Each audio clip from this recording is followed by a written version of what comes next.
I've always had a fascination for things that seem ancient.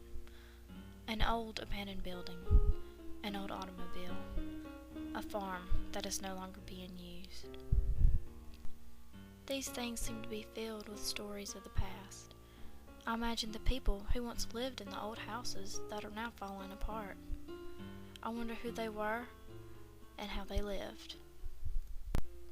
When I see an automobile that is now covered in rust and no longer runs, I wonder what its owners were like. Were they happy and full of dreams of the future? I see these things and my imagination runs wild.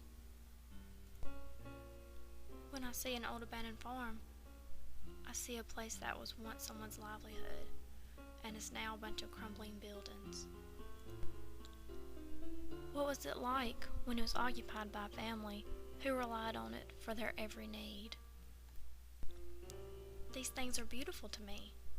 They represent the past, and they tell the stories of the people who once owned them. Seeing these things brings a joy to my heart, but it also brings sadness. It makes me happy to imagine the joyful lives of the people who once owned these objects. It's also sad to think that these things are all that's left of their earthly existence. The buildings and farms are falling apart and will someday no longer exist. After they are gone, will the memories of those people be gone with them? This makes me wonder if someone will someday look at my old house or one of my old vehicles and imagine who I was. These things hold great significance in the memories of people who once knew you. Seeing someone's house that you once knew would bring back a memory of them into your mind. That is why it's important for me to capture these objects. Even though I may not have known the person who once owned the old objects that I come across, I know someone once knew them.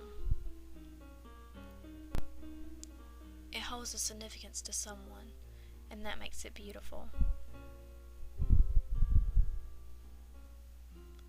Someone once lived there, someone once laughed there, and someone once loved there.